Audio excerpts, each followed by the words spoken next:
everybody this week is going to be talking about who got snubbed from this All-Star game. There's a name that sticks out like a sore thumb, and we're going to get into him quite a few times this episode, to be honest with you. But, Lou, I want to ask you this question. Since you started watching basketball, who's an All-Star snub all time? Somebody who either never made an All-Star game or should have made more All-Star games? Somebody you feel like didn't get the respect they deserved in that realm? So this actually coincides right when I first started watching basketball. Mm-hmm. And this guy, the guy I'm about to mention, he's made one All-Star game, and it was literally the year that I started watching basketball, which was Dwayne Wade's rookie season, 2003, 2004. But from that moment forward, or before that, he had never made an All-Star game.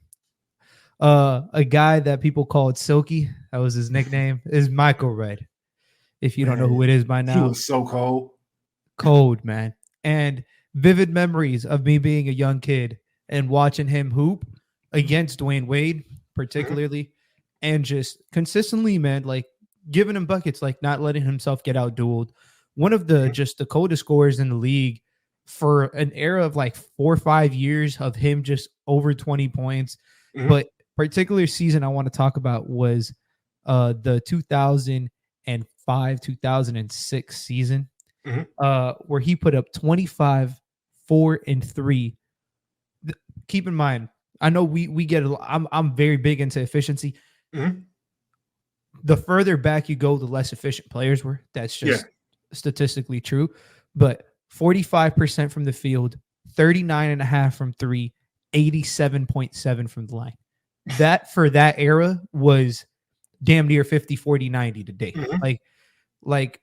And this is at a 2-guard position. He was 6'6", cold, can get to the rim, had a midi in his bag. He was shooting volume threes for this era, shooting 5 threes a game. That was not seen. That was not something that was common. Can get it in all types of way, all types of forms. It didn't matter. And he's somebody who's gone under the radar because, a lot of the shooting guard talk back then was obviously, Wade, Kobe, based and stuff like that. But he was consistently, in that third conversation, fourth conversation, if you include Manu. And it was just, he deserves more than one All-Star game. I was baffled he actually only had one. Yeah, he was. The thing I remember about Michael Redd at the time was he kind of filled the void Ray Allen left in Milwaukee. And I think Ray Allen, somebody people kind of forget how good he was because you kind of saw the later version when he was just a shooter. But Michael Redd kind of stepped in seamlessly, and Ray Allen was still hooping out in Seattle, but the Bucks didn't really have to rebuild too much. Obviously, they weren't contenders during those years, but they were a lot better than I remember people assumed they would be after trading Ray Allen.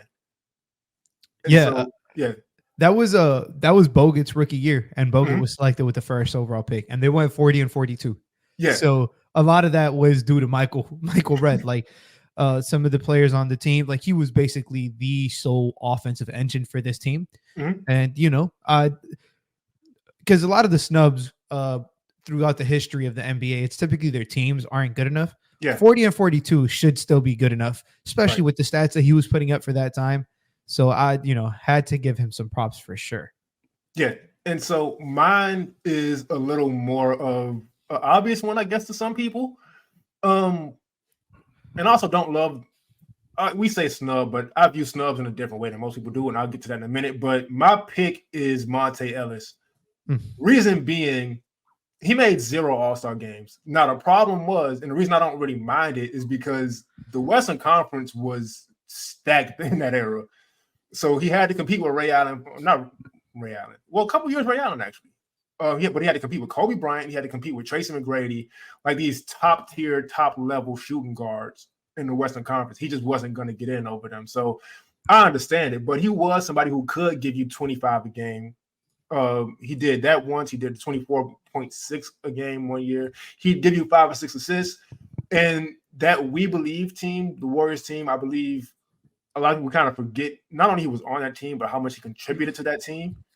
And a lot of people kind of forget Golden State didn't trade him because he wasn't that good of a player or couldn't fit with Steph. He was just kind of hating on Steph. You couldn't have that.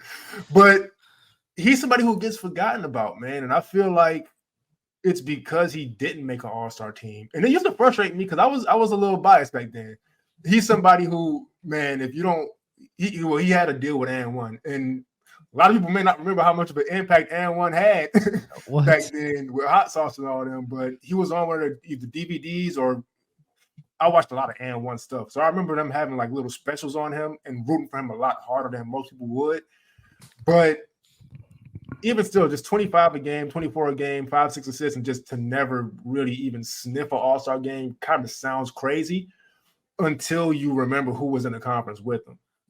And so kind of transitioning from that to talk about snubs in general, I feel like is valid, but at the same time, I don't have too much of a problem with it because a lot of stuff, and if you follow me on social media or whatever, you kind of know a lot of my mentality as far as viewing the game is it kind of just is what it is. And we kind of just have to decide how we're going to view it from there. But a lot of things are just not going to change. And so the talk right now about snubs has been Trae Young, and understandably so. 27.3 points per game, 10.9 assists per game. Those are all-star numbers. The Hawks, although they are on a 4-game win streak, hadn't been winning games, though. And there's talk of whether that should matter or not. As a fan, I don't care that much. But I feel like there's always going to be a disconnect between who makes teams and who doesn't. And a lot of that is, one, fans disagree with each other. So the fan vote with the starters is always going to be a thing. Like me personally, Dame Lillard has been very up and down this season. So if I voted for the All-Star game, which I didn't because I wouldn't even watch it this year if I didn't have this project to do. But that is a disagreement. But then fans and coaches, as far as the reserves, are just never going to see eye to eye. Because when we talk about the wins, I feel like it's a little unrealistic to expect basketball coaches on any level to really care too much about individual stats, individual impact, and all that stuff, especially if the team's not winning. Because especially in the NBA, where your livelihood is like, we just saw Adrian Griffin winning and still get fired because they felt like he couldn't win long term. So I don't think it's just in coaches' DNA to kind of ignore that. So I understand Trae's numbers, and I understand I would have probably voted him as an all-star.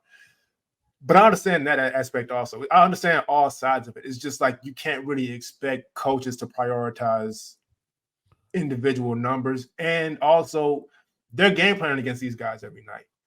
And so their perspective on a player is going to be completely different from our perspective because we may be looking at these numbers or these big scoring games, whatever it is. And the coaches, I feel like if you can sit back and be like, well, all you got to do to beat this team is do this, do this, do this. Either take him out the game or let him run off his numbers and let him like they view players a lot different from the way fans do. So I don't think there's ever going to be a connect on that. So I understand the snub conversations, but I just don't really participate in them because I understand all sides of it. Yeah, it's a thin line to walk because that's kind of what everybody wants to talk about, and it to a certain point, like you said, I get everybody's perspective.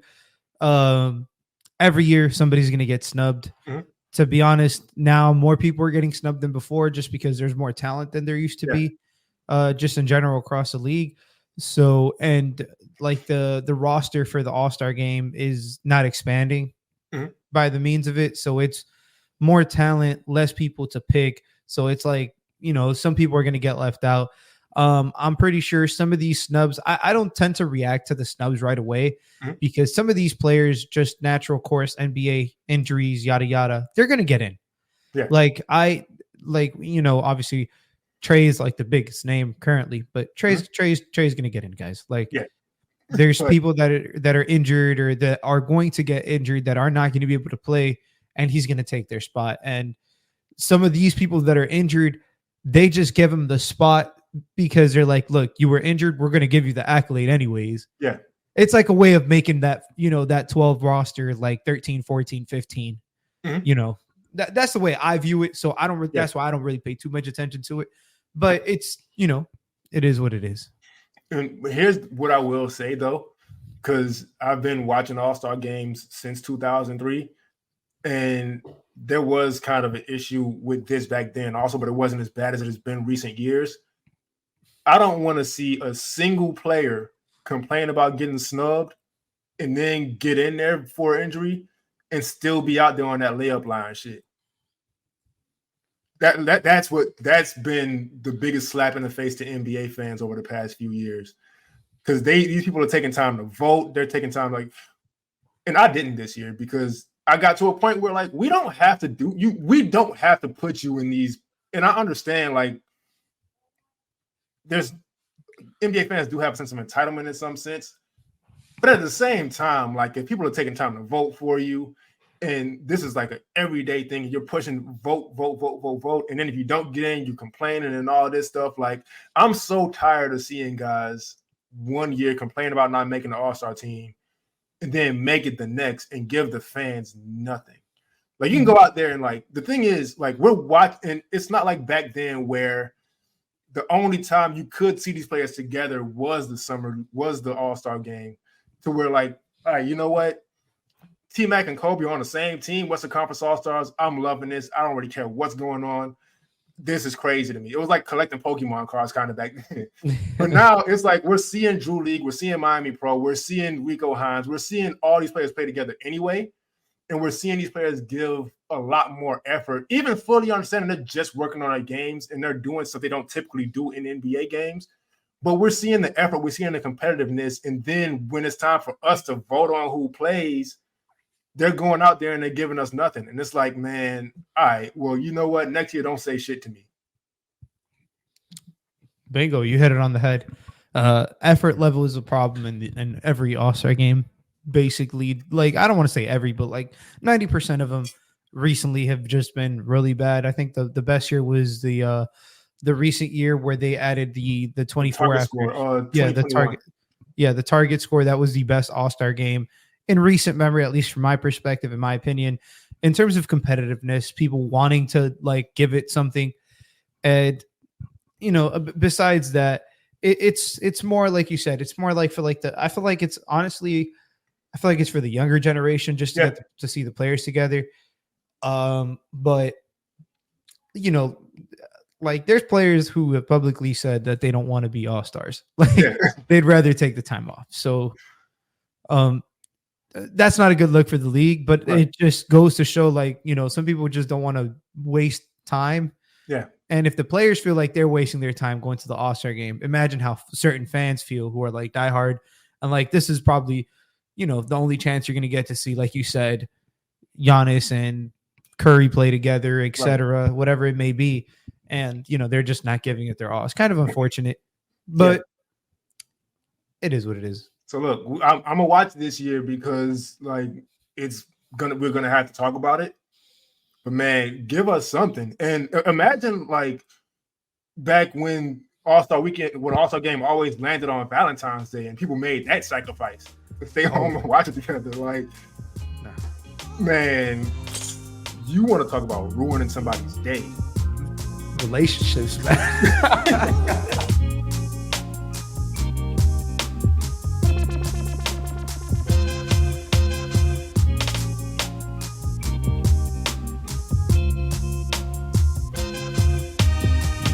Ladies and gentlemen, welcome to another episode of Playoff Foul. I'm Kenny Spence. I'm here today with my guy Lou. Lou, how you doing today? Oh man, it's a great day, man. Another great day. Anytime we talk basketball, it's a great day. So it is what it is. Yeah, man. We just watched the Clippers not even dominate our team, but just kind of do what we expected them to do, because the Clippers right now have won 25 of the last 30 games. Crazy. They're not a topic today, but it's just I had to mention them because that's nuts. But we're going to get into the first team. So the Atlanta Hawks right now are 22-27, but they're on a 4-game win streak. A lot of speculation of it is Trae Young's kind of responded to not being an all-star. I don't know if that's necessarily true because he's been kind of hooping all year, really. Mm-hmm. But I think the Hawks are kind of starting to get stuff together finally.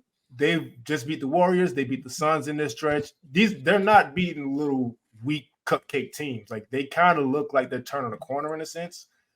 Which teams the seasons have ebbs and flows, so I'm not going to read too much into it. But what have you seen from them so far, Lou, that you kind of have things to kind of point out? It feels like some people are making some sacrifices on that team.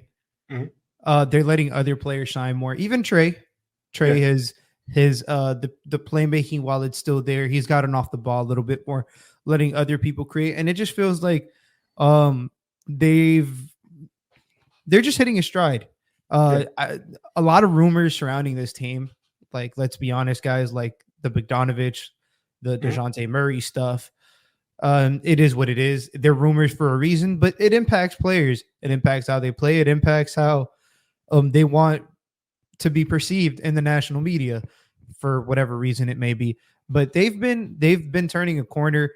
Their bigs are healthy. Yeah. And dare I say they have the two, like they have the best 48-minute rotation in basketball at the 5. I don't think it'd be crazy to say that, man. Like a Kongwu and Capella, everything that they do, aside from just, obviously rebounding and like guarding the perimeter, their ability to start playing together. Jalen Johnson's development, who's my fucking goodness, is he? Atlanta got themselves one right there. Yeah. Bogdanovich fully just accepting the 6-man role. Sadiq Bey providing good minutes for him. DeAndre Hunter taking a step back, whether he wanted to or not, I don't know. I don't speculate on that, but he has taken a step back, and it's allowed the team to kind of flow a little bit better. Yeah. Things seem to be hitting on all cylinders. And the first thing I think about with this team is they should be better than what they are. Like, yes. The talent on this roster, it's, again, Trey, super talented. DeJounte, super talented. Jalen, up and coming and already super talented. Capella, we know who Capella is. How many teams has he headlined as a big, being first seed back in the Harden days in Houston and stuff like that? A Kongwu coming into his own. DeAndre Hunter, he was a top 5 pick who hasn't busted. He's been very good. Bogdanovich, we know who he is. He's a certified bucket off the bench. And it's like, damn, like, can they piece Sadiq Bey? Like, can they piece this together? Why is this not working? But recently it's been working, and you can tell when their offense is clicking, their offense is clicking. Like they're very good offensively. It feels like, just, I don't know.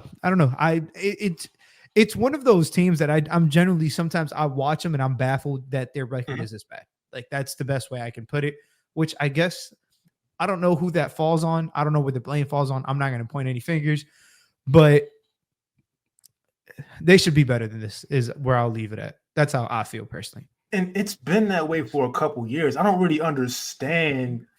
Like you said, looking at their roster, I guess they've had injuries, and guys are coming back now. But even still, before the injuries, it's like this team is just a lot better than their record usually is. I don't understand it.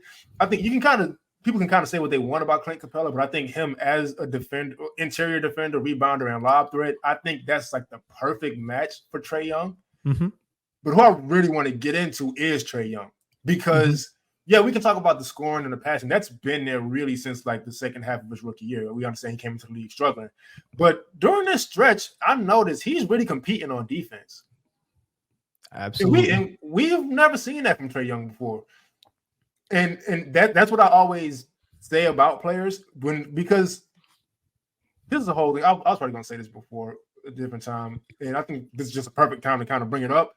I feel like with defense, there's a little too much emphasis on measurements. I feel like a lot of times you hear people say, well, this guy's long and athletic, so he has all the tools to be a good defender. And it's like, no. And on the other hand, this guy's small, he has short arms, he's not going to become a good defender. But there's so much that goes into defense that has nothing to do with that. Those things help. Obviously, if you got long arms, you can slide your feet, yes. But a lot of defense is kind of just done and improved, like I've said before, in the film room. Just knowing guys' tendencies, knowing teams' tendencies, like really being able to execute the things the coaches are asking you to do in these schemes. And Trae Young has been doing that, even not necessarily on ball. because he is very small. And it is, even though he can do all the things correctly, but like if he gets somebody 6'8", then it's just like not a whole lot he can do. But off ball, just being able to, and they've been throwing different things at teams. It's not only been just man to man. It's not just switch. It's not just drop. It's not just like they've been doing a ton of different stuff. And Paolo Banchero recently went on JJ Redick's podcast, and he brought up something I thought I had noticed, but he kind of confirmed it for me.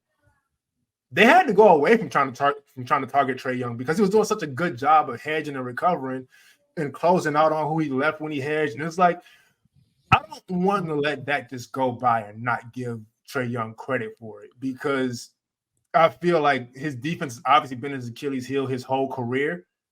And I'm not going to just assume this is sustainable because this is a pretty new thing, but I do want to give him the credit and the acknowledgement for really competing on that end and doing a good job lately. And the team's benefited from it, as we said, 4-game win streak right now. Yeah, I think Trae's always had good lateral quickness. Yeah. He's always been very shifty, and he, for as thin of a frame and small as he is, he bodies up pretty decently. Yeah. Like he has a strong foundation, a strong base, but sometimes it just comes like when a player is that smart offensively, like their IQ typically translates to defense. Yeah. It's just an effort thing sometimes. Mm-hmm. And it feels like he's been more in tune with that side of things. Maybe the snub did get to him. Mm-hmm. Maybe it didn't. It's just speculation. Who knows? But he's, I haven't been the biggest Trae supporter offensively. Sometimes I think he is a little inefficient, and it does tend to hurt the team.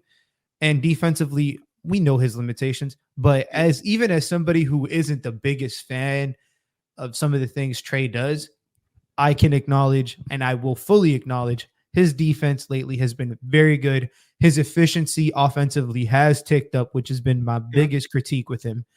And he's playing. I don't want to say this is the best basketball he's playing, but it's arguable. Like it's really that arguable. And it's not because of the stats. It's literally just impact on the game. Yeah. That's how I measure it. And lately he's been impacting the game, like you stated, not just offensively. You mentioned the 20, 27, and 11 basically that he averages, but it's more than that. It's the willingness to come off the ball, to let DeJounte handle, to let Jalen Johnson handle, we know the kind of shooter he is. We know what he does defensively. His hedging and recovering has been crazy, even dating back to last year when we played them in the play-in. Mm-hmm. Like we play him four times a year, so we get to see it often. But he's done a very good job of not getting picked on, and the team. It feels now with Jalen getting added into the mix instead of a guy like John Collins. No discredit to John Collins. It's just, it's a different style of player, different build, whatever it may be. But it feels like they're a little bit more connected defensively around him, and they can pick up some pieces because, like you stated, Capella's also been healthy this year. A lot of things are falling into place for this Atlanta team, and I would bet a lot of money that they are not the type of play, like they're a playing team that can get real hot. Like they're not your regular ace seed with all this talent.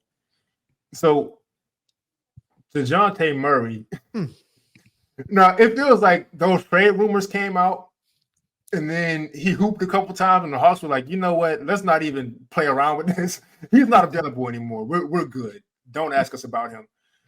I didn't even pull up stats because he's a player I've watched in San Antonio, and I've never really cared about his stats because of all the stuff he does bring to the game. Now, his defense has sort of slipped over the years, but it's still pretty good. He rebounds. He's a good playmaker. The scoring, it's been something that's improved over the years. And right now in Atlanta, he seems like, they have Trae, but he can definitely be a go-to guy when they need him to be. And as we saw when Trae Young was out, look, he's fully capable of that. He is one of the most interesting case studies in basketball because sometimes he's not the most efficient guy. And sometimes he doesn't really get all the way to the rim. He kind of does operate in that mid-range area. So that is a dangerous area in terms of like team success, as we were talking about off air with, just certain players and stuff like that. But sometimes you can't describe when a player has the it factor. Yeah. DeJounte Murray has the it factor. Yeah. Like he's and shit, we've seen it recently. The over the past like month, 2 game winners. Mhm. That's what I call the it factor. He has like that attitude that you just can't teach, like that chip on the shoulder that you just can't teach. You can't either you have it or you don't. You can't Yeah. really like put that on somebody. His ability to want the ball down the clutch is second to none. Recently this year, it's been elite, and he's done so much offensively for this team. His playmaking when needed has been just as good as it used to be, if not even better. He's improved. And I do think it's funny. As soon as his name was brought up in that trade room, he was like, "Oh, this is what I'm going for? Nah, y'all disrespecting me now." And like he just came out there and just started tearing everybody a new one. And I'm here for it, man, because DeJounte's been truly the defense has slipped. I will, you know, if I'm gonna be critical there. He used to be a much better defender. We just saw Curry, man, Steph Curry, but Yeah. we saw that game recently, and a lot of point of attack issues from him. But it's, you know, again down the stretch of that same game, who was it? It was DeJounte making like tough bucket to tie it, send it to OT, and then in OT. Driving and passing, driving and dishing, setting up dunks, like just doing everything offensively for that team. He's been on one. And he's been crucial to their recent success also, because I feel like before he got there, teams kind of figured out, like, even though Trey is incredible with scoring and passing, you could still kind of, if you slow Trey down, the other guys just couldn't do enough to make up for it, regardless of how well Trey was setting them up. So now, if you try that, you can just give DeJounte the ball, and now him and Trey switch roles, and the Hawks have finally figured out how to use both of them, whether together or staggering them. We have one on the bench, one in a lineup. So I feel like DeJounte Murray deserves credit for that also, because coming into the league, he was just a defender. He wasn't that guy. For sure. So I'm going to always give guys credit for really developing their game that much, to the point where he came in just defending and not really even playing in San Antonio, to now he's like I said, if Trae Young is not there, he's the guy. And I don't know how many games that team wins, but being capable of being the guy is just not an easy thing to develop yourself into. Yeah, his development from being a defender only to basically like a playmaking defender, to then being, you know, starting to score, to now being, you know, starting to score inside the arc, now developing a 3-pointer, now being a secondary ball handler, now not just creating when it's his chance, but catching and going, like, you know, just off the catch, adding that to his game as more of a spot up guy. He deserves a lot of credit, because he's made this transition, at least offensively, a lot smoother than what a lot of us, including myself, anticipated. 100%. And credit to Trey too for you know, getting to fit in. But a lot of it has honestly been DeJounte. Like, let's be honest. And so I'm gonna ask you this, right? Because this is a player who caught my attention. Really, I'm gonna be completely honest. Earlier this season, what did you think of Jalen Johnson coming into the NBA? Because it sounds like you were pretty high on him. I love Jalen Johnson, man. Like, I got this thing for people who are 6'8" to 6'10", who can dribble, pass, shoot, defend. That's all I ask for. It doesn't matter if you do any of those at an elite level, as long as you can do all of them at somewhat a decent to above average level. And that was literally Jalen Johnson coming out, like, to a T. Like, it was, I just truly, and I'm so glad, you know, there's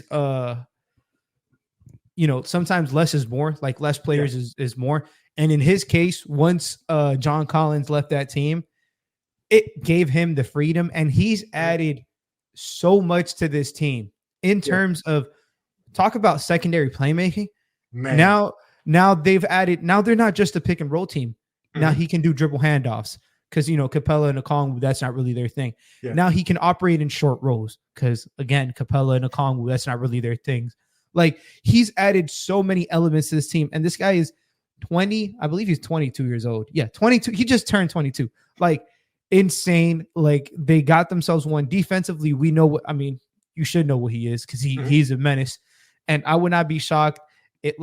He's the type of guy who is going to be regarded very, very highly for years to come. He might not make an all-star game ever. I don't know. I think he probably will. But if his impact on the game, he's going to be one of those guys that like every championship team wants, not because he can score, but because he could just do, what do you need? Got it. I'll go out there and do it. And those guys are hard to come by in the NBA, and he's 22 doing that. So Jalen's tough for sure. So this is my, because, and we're not making player comparisons here, but you did hit the nail on the head because he does have the athleticism also. I think we didn't really touch on that yet, that John Collins had. So as a lob threat and all those things, he also has that. But to take John Collins out of the equation, who wasn't really working and also wasn't really happy towards the end of that stint, to kind of get him out of there, I could probably say that in a way that sounds a little more respectful, but to kind of like take him out of move on from John Collins and now have Jalen Johnson, who, like you said, can play make. So now it's not just Trey playmaking, it's not just DeJounte. You also have this option. And I think in today's NBA, that's kind of starting to become, or what should become, the standard. Guys at multiple positions who can play make, because like we've mentioned before, there's the Jason Kidd, Steve Nash type point guard is phasing out. So you kind of want multiple guys who can play make in a sense, because you don't have that one guy for the most part you can depend on the whole game. You have Trey, who's one of the best, but even still, we've seen in recent playoff series to where there's ways to take him out if you're depending on him too much with that. So I do want to give Jalen Johnson a lot of credit for being able to kind of fill that void in some sense. And I just got to respect him. I got to respect the organization for it. Yeah, he should be a finalist for most improved, because even I liked him. I didn't think he was going to be this damn good this year. Yeah. Like what he's done to step in and just absolutely like the teams. I mean, the team fell apart when he got hurt. Like, I'm going to be very honest. Like, as soon as he came back, it's like, oh, that's my release valve. Like, that's what we can get to when we're getting doubled off these screens. Yeah. A big reason. So per second spectrum, about like 2 weeks ago, because that was the time that I looked at it, there are 2 players in the league that are above everybody else when they get blitzed or hedged on pick and rolls. It is Luka 1 and Trae Young 2. A lot of that has to do, first of all, with their insane playmaking ability, and 2, with you got to have people around you to, when you release that pass to be able to do things for him. And in the case of Trae Young, Jalen Johnson just happens to be that guy. So it's been nice to see an added layer of also toughness, because he brings a lot of that. He brings a lot of like heart and passion to a team that, it's not no discredit to John Collins, but like you said, like the chemistry issues, they were apparent. Like, he clearly wants to be here. He wants to be with this team. That's what it looks like. And you can tell on the floor every time he's out there. Yeah. So, man, the Hawks may have a record where they're under 500, but like we mentioned, I don't think that's indicative to how good the team actually is. And they're starting to really show that now with this 4-game win streak. And so I'd say kind of look out for them. You know what I mean? Like, they're not championship contenders. I'm not going to sit here and make that prediction, but they are a good team. And sometimes a team's record doesn't state how good they are. And that's a clear-cut case up there in Atlanta. Yeah. This could very easily be a team that knocks off somebody that you were not expecting to get knocked off. Right. Like they did a few years ago. Like they did to the Knicks. I'm just saying, be careful again, New York. Like, theoretically speaking, because they might play. It's just they've been very good. And just real quick, a player that I know we're going to transition, but a player that I feel like deserves a lot of credit is Mr. Okongwu. I know absolutely. I've mentioned him a couple times, but talk about developing your game. Now he's spacing out to the 3-point. It's not even the fact that he's shooting them like good. It's the fact that he's willing to do that. So now they're playing him and Capella alongside each other, and those lineups are working. It's the switchability that he's able to provide as a 5, completely changes the look from Capella mostly being at the level or in drop. It just it gives your defense some little versatility to a team that, you know, we've stated, you know, some of their size deficiencies up front and not having the best defenders around. But it's like I believe they're plus, I just want to get this right. Yeah, they're +2 with Capella and Okongwu on the floor. Like in today's NBA, typically, like that shouldn't work. Right. But defensively, they're 70th percentile. Offensively, it doesn't matter how bad they shoot because they're shooting really bad, but they are 98th percentile on offensive rebounding. Yeah. Like that's what they do. Like they can, all right, we got to get this one in the mud. We can play big, you know, and it is what it is. And a lot of credit to Okongwu for being able to play that 5/4 spot for him recently because he deserves it. It's just real quick. I don't have too much on Okongwu, but I do want to like kind of touch on the shooting also. You're absolutely right. I do want to point out also the threshold for people being able to make shots, and we both know this, it shouldn't be 38, 39, 40% from three. It's as long as you can make the team have to respect you and kind of have to sacrifice that little space inside the 3-point line to kind of get out to you. That's all you really need for now.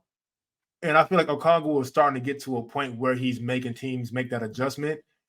And you've already kind of touched on how scary that can end up being if it's him and Capella out there together with their rebounding ability and what they do for the defense. So, man, you touched on it pretty much, but I just want to kind of reiterate on it. If Onyeka Okongwu can really start knocking shots down in a sense at, let's say, like 35% from three, it could get tough for teams guarding this Hawks team. Yeah, the lineup of Trey, Murray, Bey, Okongwu, and Capella is +24 in that rating. I completely understand it because that's a lot of defense. It's a lot of defense. Yeah, 93 points per 100%. Like they're just killing people, and their offensive rebounding percentage is 50% with that team. That's insane. like there's different ways. I forget the saying. I apologize. It's to skin a cat. I just don't like there how you it go. sounds. It's like a weird saying. I was gonna say peel an apple or peel an orange. Anyways.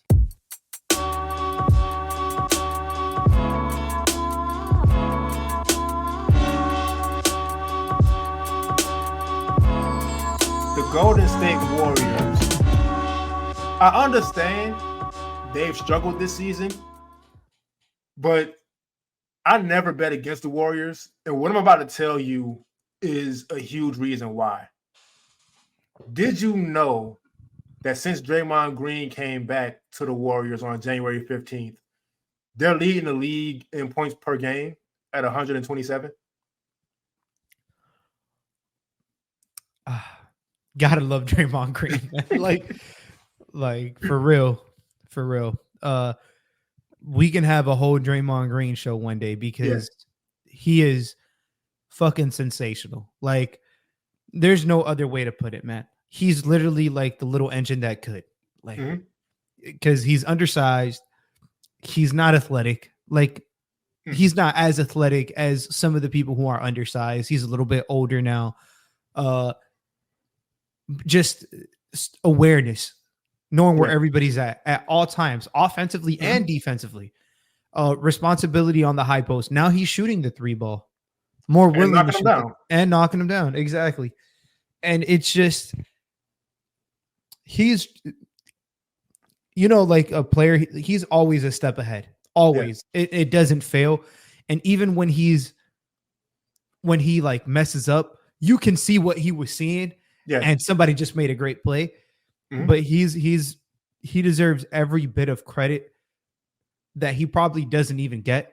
He deserves that and then some because he's been sensational. And to your point, as long as he's on this team, you cannot count this team out. Point blank, period.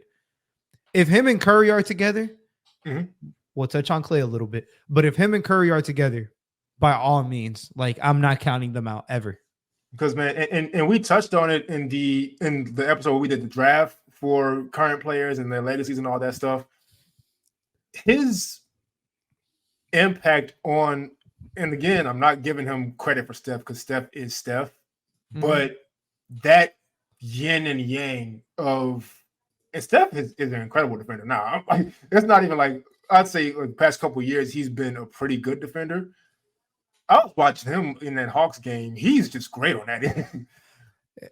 But Steph has always been a very smart defender. Yeah. Like I said, like typically if you're smart on one end of the floor, yeah, the difference is Steph is about 6'3", and he can kind of guard up. Obviously, he's not guarding the biggest people, but again, just his ability, him and Draymond's ability to communicate on the fly and know, all right, I got to hedge and recover, or, oh, I got to peel switch over here because I see that they're trying to get to me, or my guy's coming from the corner, so he's going to screen. Hey, you go up there and I'll take your guy on the wing. Like that unspoken communication. Yeah, man, that's 10 years plus of playing together. Like, it's a decade plus, and it's something I kind of touched on in a previous episode, but I didn't really fully go into the detail like I wanted to because we had so much to talk about. Steph and Draymond are linked together in ways that a lot of people don't even realize, because not only did they kind of come in together and come up together, they both, and credit to Steve Kerr also, they covered up each other's, I guess you could say, deficiencies, quote unquote, at the time perfectly. Because remember, they both came in with a lot of questions about what position could they play, right? So with Steph, back then, that was still, Steve Nash was still with the Suns, put it that way. I think Jason Kidd might have still been with the Nets at the time. Like, that was a very pure point guard league. Steph Curry comes in, taking all these shots, averaging almost 30 in college. Incredible stuff, but 6'3" at the time, a lot smaller. There's a lot of questions about him, and that's why he fell to number 7 in the draft. Draymond, same thing. He came in kind of overweight, which I never understand why. That's a big deal for somebody who's young. Obviously, they can lose the weight, but he came in kind of overweight, undersized. Is he a small forward? No, he's not athletic enough. Is he a power forward? No, he's too small. But they end up together, right? And they make up for each other perfectly. And I'll give this example, right? Because the talk a lot of times is about the Timberwolves passing up on Steph in the draft. And the Johnny Flynn pick, I can't explain. I'm going to be honest with you. I loved Johnny Flynn in college, but I don't know why you would, like, even though they drafted Ricky Rubio and Ricky Rubio wasn't coming over yet, you knew he was going to be your point guard. I don't know why you would draft another one right after him. But looking at that roster at the time and looking at that team system, I'm not going to say they made the right decision because Steph Curry is Steph Curry. But I don't know if Steph Curry fully becomes Steph Curry in Minnesota, because Al Jefferson was coming off of his best year, which I think he averaged 20 and 11 or something the season prior. And that was a very slow, low post, in the mud team. And so if you coming in as Steph Curry thinking you about to ignore Al Jefferson in the post and shoot a transition 3, Flip Saunders wasn't having that, or whoever the coach was at the time. Absolutely. And so that wasn't really going to work. But he goes to Golden State, and now Draymond can take that playmaking responsibility that people didn't really know Steph Curry could have. And Steph Curry takes the shooting, obviously, that Draymond has had up and down throughout his career. And you have just this perfect marriage of players who were kind of, I don't want to use the word misfits in a sense, but definitely counted out for things that they obviously covered up for each other. And now you see it. Steph Curry just had 60, and a lot of it is off ball, but Steph Curry is probably a lot more dangerous off ball than he is on ball. And that's pretty crazy to think about because of how good he is on ball. It's literally, he is so good off ball that people forget how good he is on ball. Right. Like, I've had this discussion plenty of times with one of my dear friends who is a Steph Curry hater. Man, I don't know how that's possible at this point. He's a Chris Paul fan. Oh, yeah. Can't blame the guy. Yeah. No, but realistically, like, he's like, Steph isn't that, he's not really a point guard because he can't facilitate and this and that. And I'm like, before Steve Kerr got there, obviously they didn't win a ring, but they were a pick and roll offense. Yeah. And we know what Steph was putting up 8.5 assists in this pick and roll offense. Was that for the betterment of the team? No. Like, honestly, Like he's so damn good off ball that you're right. He's not just your regular point guard. He is unlike anything the NBA had ever seen. Right. Like he's truly one of a kind. And we still 35 years old. He just scored 60 points at 35 years old. And this is no discredit to what Kobe did in his last game. This is no discredit to what LeBron's been doing. But this is crazy. Like this is not normal.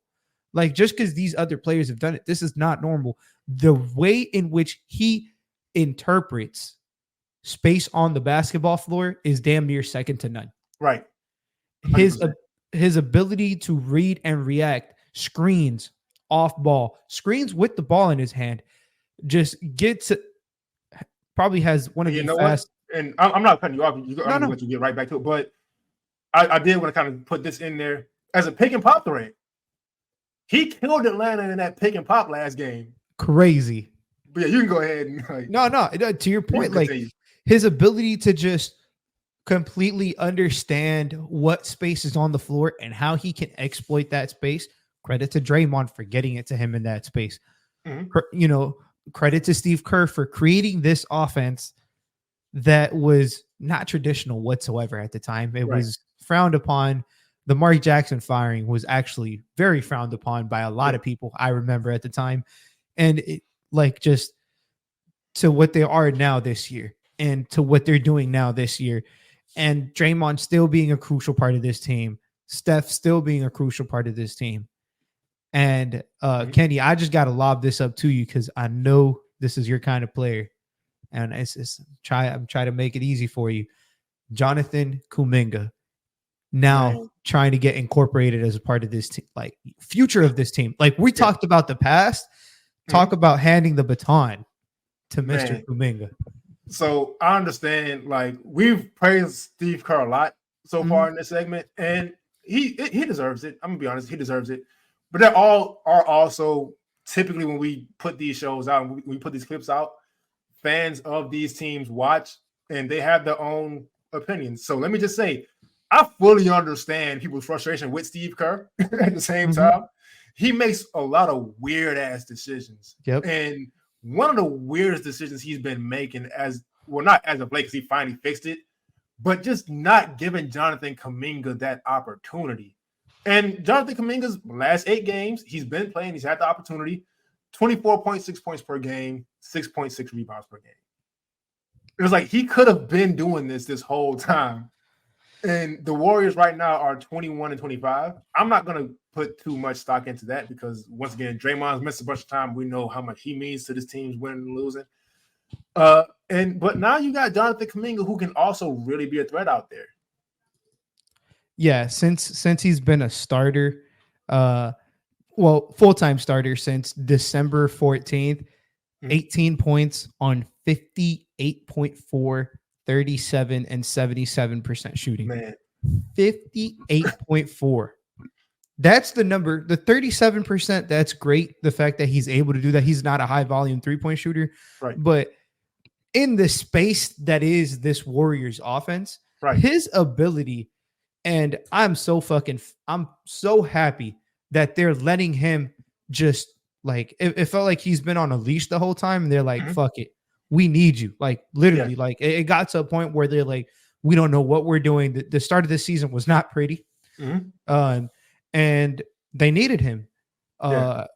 Halfway through December, we heard the rumors, Steve Kerr's not giving him enough this, enough that. Like we started hearing the bickering. Are they going to trade him? Are they not? They still got Wiggins. And this isn't no shade towards Wiggins, but Kuminga took his spot, man. Yeah. And I don't want to say took it like they gave it to him. He earned it, man. It's earned. Like it earned, not given for sure. His efficiency is what drives me so crazy for a guy as young as he is. Yeah. His athletic profile is he is a top 1 percentile athlete in the NBA. For sure. I feel like that's not even crazy to say. His ability to handle for his size and create his own shot is crazy. His ability to read closeout defenders, read space, back doors, make himself available. Like he's doing all this now. and it's adding a different layer. So like you said, the record, that it doesn't mean shit to me. Like, you don't. Again, this is a team you don't want to play. Right. In my opinion, like, we're talking about two teams that are in the play-in right now that are more talented than what they're playing or what their team record indicates. Yeah. And Kuminga's been on a fucking tear. And so I've always liked Jonathan Kuminga, but I will admit he is exceeding my expectations. But it shouldn't surprise me as much as it does, because it's not only just what he does individually, it's how it fits with the team. Like, no, he doesn't shoot a lot of threes, but you got Steph Curry out there. You got Draymond is knocking threes down again, which is also kind of underrated with this Warriors team. That's what I'm saying. Like, look, their record is their record right now. They're under 500, but don't think for 1 second they can't turn this thing around. Like, we've seen them do it before.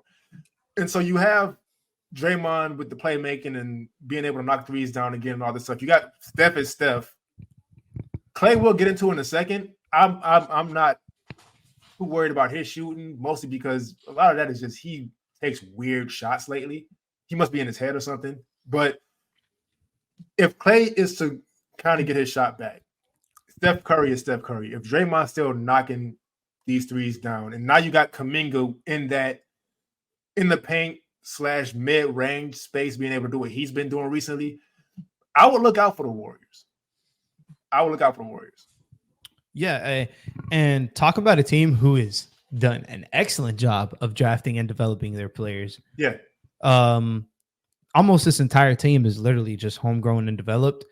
And not only is that the case, they went out there this year in the draft and they absolutely nailed their 2 picks. Man, look. I was not the biggest fan of Brandon Podziemski. He has shut me the fuck up. But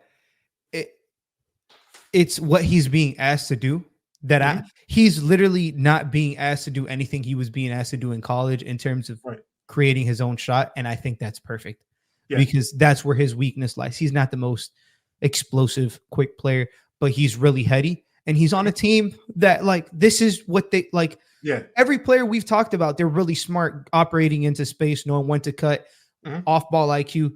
Like, that's exactly what Podziemski is. He has fit right into this team.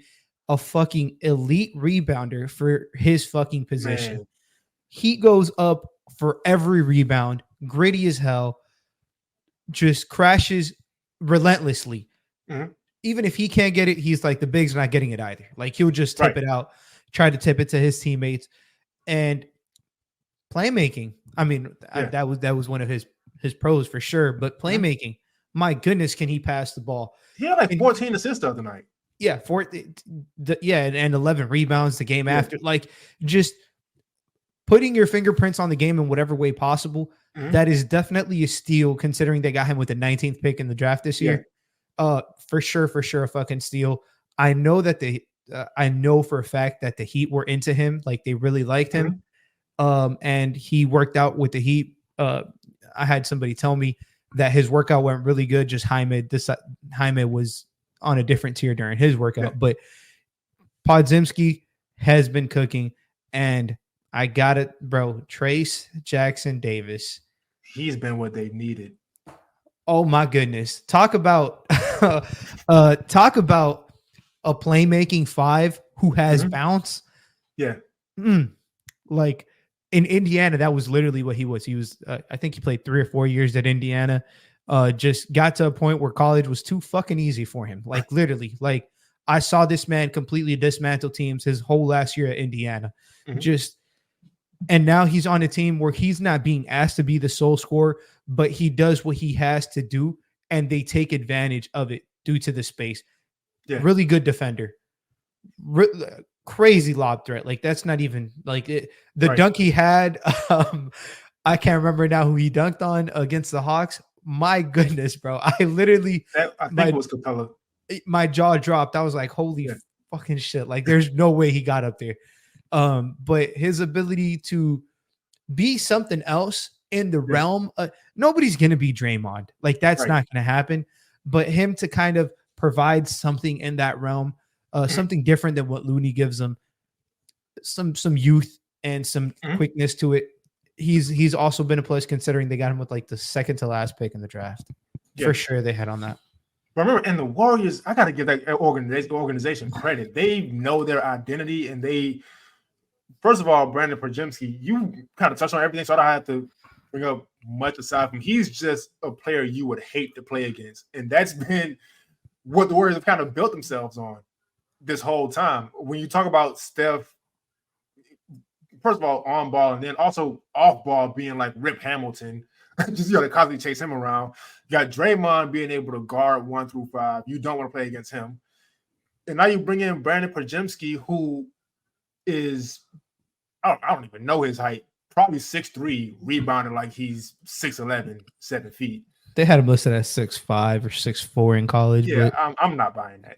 he's maybe with the he has like a little like the little curly. I'm not buying that height. He's shorter than that. But just they've been able to maximize like guys to the point where you can't necessarily call them plug and play because they're more than that in a sense. But it's kind of what they are. And then Trace Jackson Davis, I'm glad you touched on him because he's been what their prototype kind of center was when they were winning those championships. Being able to defend, being smart, being heady, being able to pass, and also he's bringing something. It's like a combination of, and I don't want to, because these are beloved Warriors, so I don't want to say this in the sense of he's as good as these guys, but kind of a combination of what Andrew Bogut and JaVale McGee brought during their different stints, as far as Andrew Bogut's IQ in the defense and JaVale's athleticism and being a lob threat. And I feel like as he develops, he can be really tough with this team. Now, yeah, the X factor on this team, and we touched on him a little bit, Klay Thompson. He struggled this year, which could be expected. He had 2 catastrophic injuries. I wouldn't have expected him to come back and be the same player he used to be. But it's kind of uncomfortable watching him because it's not necessarily like it seems like I said before, it seems like he's in his head. Like he's taking shots to where like he's open, but he'll pump fake, and now he's not open, and he's still shooting it. And it's just that kind of stuff has been why his shooting has slipped. I don't think shooting is a skill you never lose. Yeah. So it's not necessarily that he can't shoot anymore. It's the shots he's taking. It's kind of like, if I'm a Warriors fan, that's what frustrates me about it.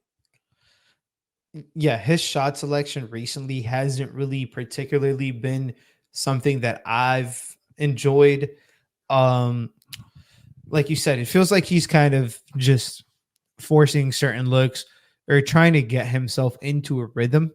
Yeah. He's not really driving as much as he used to. He obviously doesn't have the same quickness or whatever to put the ball on the floor, but when he resorts to just a jump shooting guy, like a streaky shooter, that's not what Klay Thompson was ever in his career. So it's probably an adjustment, not just for him, but for the team. Because sometimes he, just as quickly as he can will you back into a game, he can take you out of one, it feels like. Yeah. Even though with Steph, you're not really ever kind of out, just obviously due to his sheer prowess of shooting and stuff. But he's been, the word I want to use is he's been frustrating this year. Yeah. To watch because it feels like he's already, I mean, it's pretty obvious. He's passed over the cliff after these 2 injuries, even though he was still productive when they won a chip. But now it's like he's forcing a little bit more than he was when he came back from these injuries. Yeah. And I don't know, this definitely feels like it's not for the betterment of the team. This has been his worst defensive year as well. Just, man, it's frustrating to watch. Yeah, and it's not, I don't even want to pile on him. I know you're not doing that either. Because we love Klay Thompson, but it's like even with, it's not like the looks aren't there. It's like he's passing up the looks and just taking more difficult ones. Exactly. Literally. So I don't know if I'm not going to count him out either, because if he gets that together, this team is dangerous again. And I think that's like probably the most frustrating thing if you're a Warriors fan, not just Steve Kerr's decisions, because again, Steve Kerr makes weird decisions sometimes, but it will probably be that as well. Just knowing Clay still has the potential to light teams up if he takes the good shots when they're there. But I'm not really sure what's like going on with him. But again, I do believe in his ability to kind of get that together and to get this team rolling again. Because I think he's really, I don't want to word it like he's dragging them down, because that's pretty unfair. But I do feel like he is. Well, I said it right with the first time. He is the X factor on this team at this point. So if he can get that together, then this team can really start rolling. Yeah, especially once Draymond's getting back. They're starting to get some rhythm. I wouldn't be shocked. It feels like a good Klay Thompson stretch is right around the corner. Yeah. And again, it's like this has been his worst shooting year. He's shooting 37.5%. Yeah, it's that's not bad. It's just bad. That's just the bar that he set. Exactly. Yeah. It's not bad. It's just bad for him. Shit. A lot of teams would take 37.5% on around. Yeah. I'm pretty sure he shoots 9 threes a game.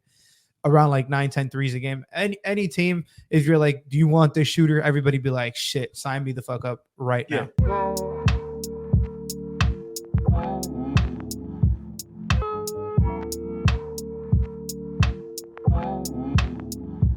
The last thing I want to get into, you brought up something very interesting off air last week, and we decided to get idea to kind of bring it up now. You said, I believe Brian Windhorst said the NBA is looking into rules to kind of help the defense out a little more. And for me, somebody who loves defense, I'm like, thank God. Because, man, they've tried stuff in recent years, and it's either not worked or they're going away from it. Like when we saw the last Olympics, and we're seeing players go out and kind of humiliate us. I'm gonna use that word because I was a little embarrassed. For sure. Just going out there trying to bait for fouls and all this stuff to try to fool the refs. And it's like, nah, we don't do that over here. We're not calling that. The NBA decided to implement it. And then a month later, they're calling those fouls again. It's like, man, come on now. I think it's super fucking interesting because it feels like, there was a moment in time where the NBA wanted it to be an offensive league. Yeah. And it feels like now they've tipped the scales too far that way. Mm-hmm. And they're trying to balance things back out. And I give them credit for it because recently I like the no hooking thing, even though, like you stated, that worked real well about a season and then it went back to it. Mm-hmm. It's the consistency in it because I'm gonna keep it honest, man. The EuroLeague games, they're really fun to watch. Yeah. Why? Because you're allowed to be physical. Mm-hmm. You're allowed to make them feel you on the other end. And you there would be, I'm trying to be careful with how I word this. So the general team construction would be so much different. It would be so different if certain rules were just a little bit more in favor of defense, whether that was being more physical or maybe, I don't want to say hand checking, but something of that nature. Mm-hmm. Or no foul, no bait foul. A lot of things would change. And I don't think it'd be a huge change. It wouldn't be catastrophic. Players who take advantage of these rules all of a sudden aren't going to get to the free throw line. Embiid's going to find a way to get to the line regardless, just because of his sheer dominance. Mm-hmm. But it's going to change how certain players are viewed and valued in the league is how I'll put it. Yeah. And so I don't watch a lot of European basketball, to be honest with you, unless there's a player I watched a lot of Wemby last year, for example. I watched then, but I do watch a lot of old school 80s and 90s NBA basketball. And the biggest thing that sticks out, and I hope these whatever new rules they decide to implement kind of bring this back, players were just out there playing basketball. And it sounds very simple, but if Michael Jordan or Tim Hardaway or whoever got fouled, they really got fouled. They were trying to score and the defender hit them. Now it was more physical. It wasn't the way a lot of people make it seem, to where like, oh, it was like ECW out there. You could suplex a guy and it won't be a call. Like, it wasn't that, but it was more like, it was just guys out there playing basketball. It's like now, and I don't have a problem with it, because if you could exploit the rules and get to the line and make your team win, I guess. I'm not somebody who really complains about that a whole lot, but I do wish there was more of, like, let's say, not even just because I'm a Heat fan, but like a Jimmy Butler. Like, he draws a lot of fouls with it because he goes to the basket a lot and he's physical and he makes the referees have to make a decision. So I would like to see more guys have to draw fouls in that way, rather than just hooking a guy's arm and jumping, or like throwing their head back when they get. It's like none of that was happening back then. And that's my favorite part about that game, the games back then, because there was a lot of ugly basketball back then also. I'm not going to sit there and act like it was a perfect era. Yep. There was some nasty 75, 78 final scores back then. So they kind of maybe had to do a little something, but like you said, it's gone too far. Like, we got guys scoring 70 plus, and that's exciting until it almost happens 3 times in 1 week. And then it's like, all right, what are we doing? Yeah. It feels like it's only a matter of time. Like, back then, 10 years ago, somebody scored 40. You were like, damn. Yeah. Every night somebody scores 40 in the league. Every other night, at least. Yeah. Minimum. And it's not to say, it's not just the refereeing. It's not just what's being called and what's like there's a point, like, this is the most talented the league has ever been. Mm-hmm. Offensively, that is. And I want to say defensively too. Like, I'm gonna be honest, I think there's probably better defenders now than there was back then, because everybody now is having a guard in space all the time. Yeah. And that's not a discredit to defenders back then. It's just the way the NBA you're on an is. island and you really have to have that skill. Yeah. It's just it's an era thing. You get what I'm saying? I think team defense now, having a guard 5 out, the communication, the amount of ground you have to cover as a team is a lot more than back then. That's completely agree. That's non-debatable. But it's just they put a lot more pressure on the referees, and I wish some of the 50-50 calls, I wish they kind of went more towards the defense. I would not mind that anymore. Yeah. Just because it feels like everything. And to be honest, the free throw shooting kind of slows the game down. It's not what, like, people don't want to see that. Right. That at least not to that extent. And I'm not saying it's too much of it now. I think the NBA has gotten better. There was a point in time about like 5-6 years ago where there was a lot of it. It's kind of digressed a bit, but I would just like to see the verticality rule be more consistent, because there's a lot of times where I feel like people are jumping straight up, but depends on the player who's they're jumping straight up against. They're going to get a foul. Even Jimmy gets some of those. I'm not even going to lie. I just want consistency across the league. I don't want superstar calls to go to superstars all the time. Like, like, I just don't want that. Like, I want everybody to get the same foul call. Like, I think you said it literally the best. I just want them to play basketball. Yeah. And I'm glad you brought the superstar call thing too, because that's something that's really ticked up over the last, let's say, 10 years. Because I watch a lot of, and I said this on social media too, like, everybody who likes basketball, and I'm not getting into the debate, but if you like basketball, you need to go back and watch some Michael Jordan games. Because people lying on his name and stuff, and I don't understand it. Like, you can like LeBron and Michael Jordan. I don't know why you have to like have that debate. Discredit one. That debate just kind of make people just flat out lie on Michael Jordan. Like, he wasn't. Look, go back and watch Michael Jordan. But I brought him up to say, even with him, like, there were ticky-tack fouls getting called back then. Like, people act like it wasn't. There were. But those calls, Michael Jordan got called for those too. Face of the league for, even after he retired, face of the league for a very long time.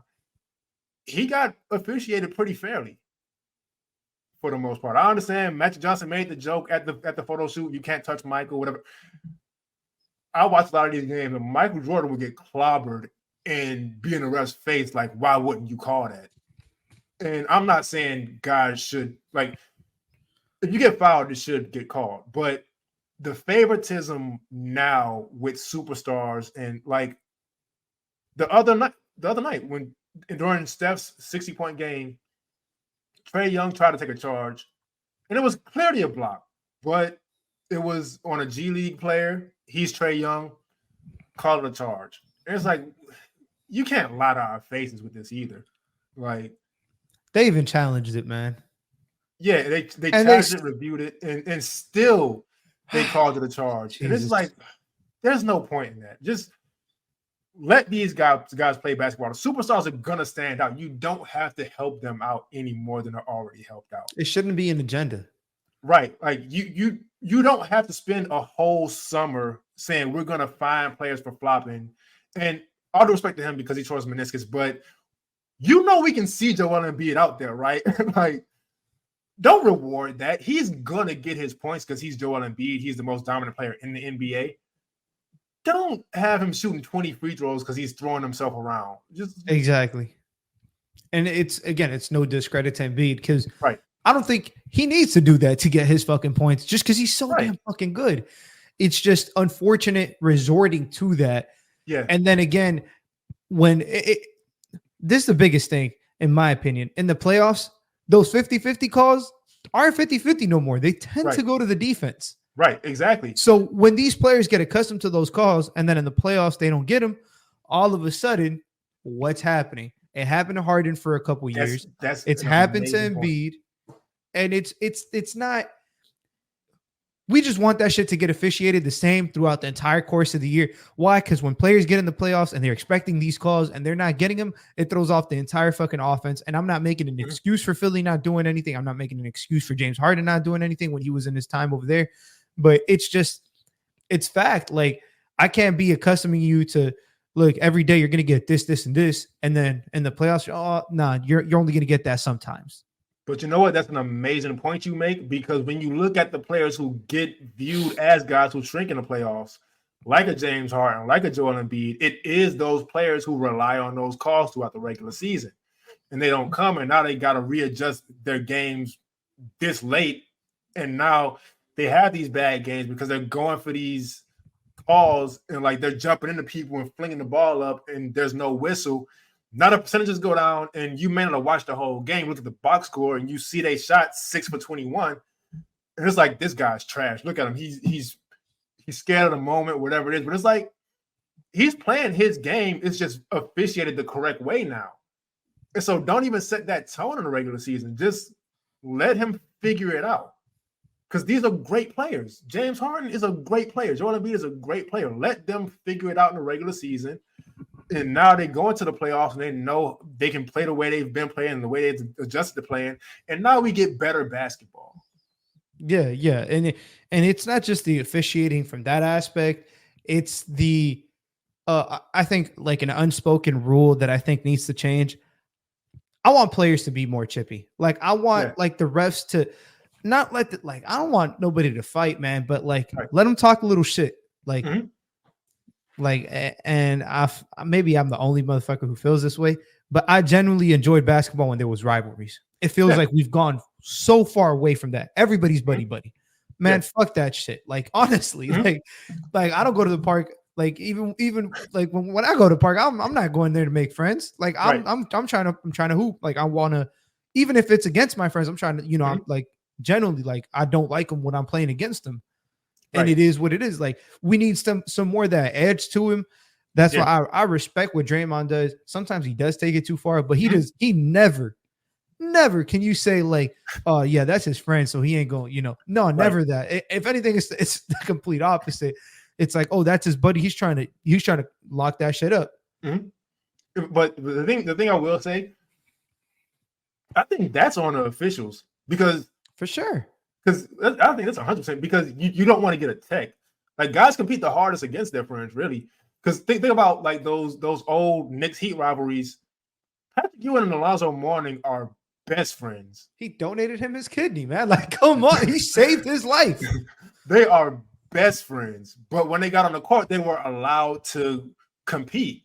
Hate each now, other. like, man, you dunk on the guy and look at him, you get a tech. And that's what I'm saying. Like, bring some of that edge to the basketball back. And, some teams have it, some players still have it, but it's like, it's almost frowned upon. Yeah. Instead of embellished. When back then, literally, it was always embellished.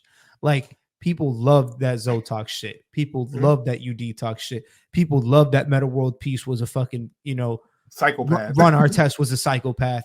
Like Michael Jordan wasn't the nicest guy either. Right. Kobe would talk shit. Wade would talk like LeBron was really the first one who was kind of quiet. Mhm. But it like we started seeing like just let them be themselves. Like Right. I don't want don't text somebody up because he crossed somebody over and taunted at them for a bit. Right. Like obviously if it's excessive and it's extremely disrespectful, by all means, we have to have there has to be, I'm not saying, you score on somebody and then you talking shit the whole way up, making Right. crazy gestures, like trying to provoke somebody. No, but Mhm. if you score on somebody, you can let them know. Yeah. Get back on defense. Everything's cool. Because like I don't. We sound like old guys, but I don't hate care. that. I don't give a fuck, man.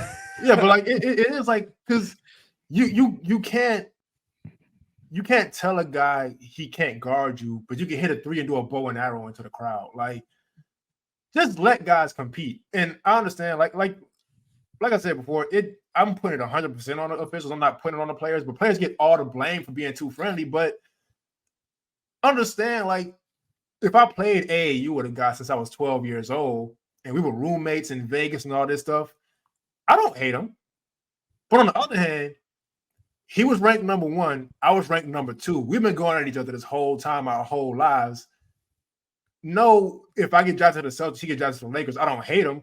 But let us talk to each other. We got a lot of history, like the Grant Williams, Bam Adebayo thing, to where Grant Williams used to bust Bam's ass in high school, and like they really, I won't say they don't like each other, but there's a thing there. Let that play out on the court. All the time. Like players get fined way too much. They're not gonna throw actual punches. Let them talk. Even if they throw punches, man, just fine them for them. Like you're still gonna make your money as a league. Like, I'm not saying we're gonna come out here and have a brawl a day, but like that wasn't the case back then either. You just let players express themselves, and regardless if you're gonna fine them, it's still coming out of their paycheck. So it is what it is. Yeah, it's just being maybe a little bit more lenient. Like that whole hanging on the rim, you get a tech.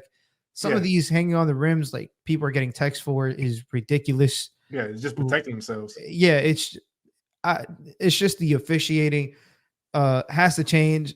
Not because people are scoring too many points. I would just like to see a more fair brand of basketball. And at the end of the day, I just want them to play basketball. Like you said it literally perfect. Yeah, because like I said, man, I watched these 80s and 90s games, and the game wasn't as developed as it is now. There wasn't as much skill, and the spacing was disgusting to look at. But they were allowed to compete with each other, man, and they were allowed to. I honestly, I can't say any better. They were really just out there playing basketball.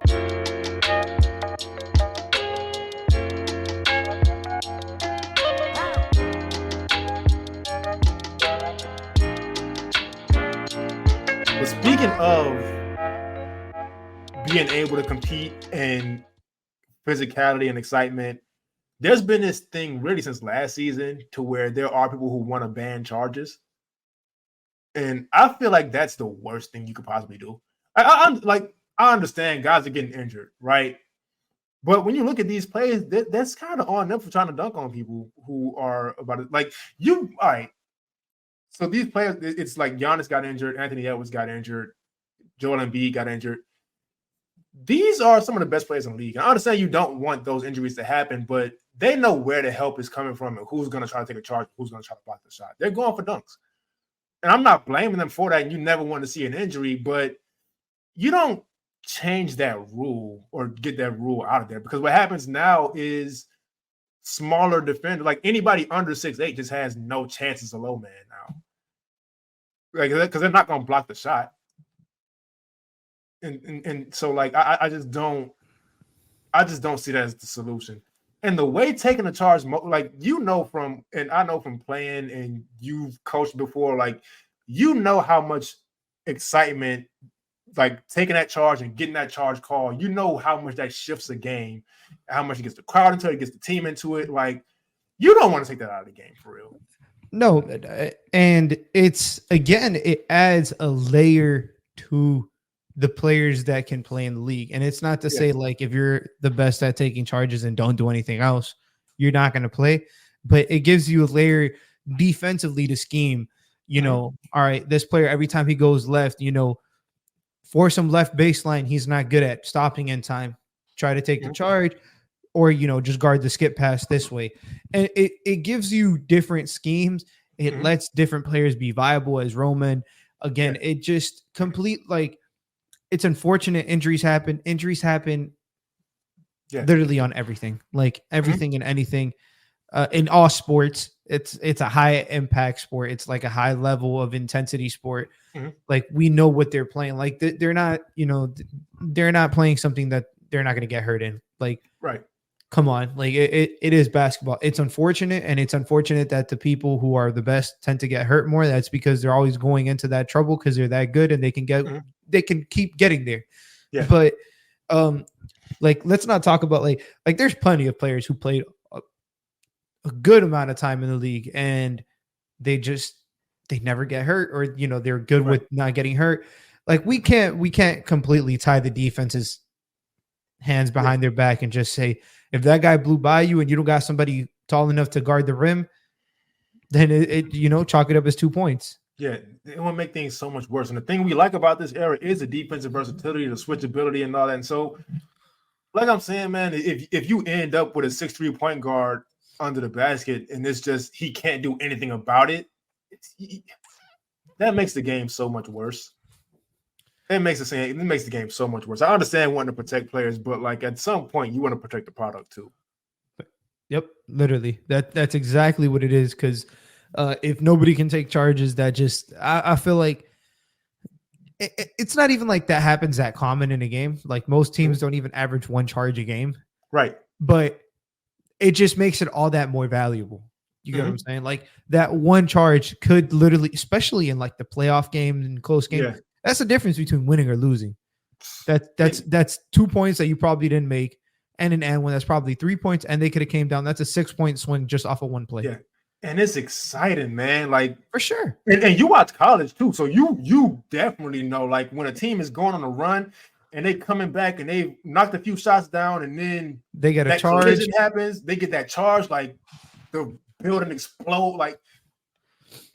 Man, look, I understand like people scared of injuries. That is not something you want to take out of the game. Like, and we just did this whole thing about the rules kind of taken away from the fun of basketball. Like, if you do that, like, you might as well just take away dunks and threes too. Like, in some sense, like exactly.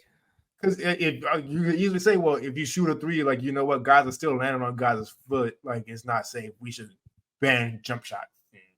If you try to dunk on somebody, you could land on them anyway.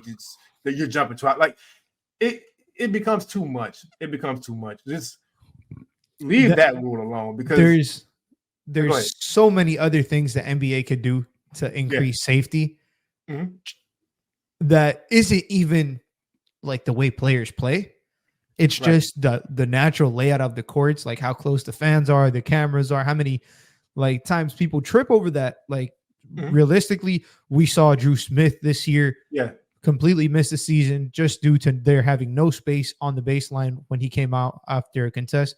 Like, don't ruin it with charges. Like, do everything else to not get players hurt. But like charges, literally, like it's like you said, Ben, it would be pointless. Like at some point, you got to protect the product. Yeah, and it's a crucial thing to the game, man. It's just too. We don't have to keep, and I understand like the basis of it is injuries, but offensive players have enough going for them. Yeah. They have enough going for them. We don't need to make things even easier for them. Like let's just leave that alone.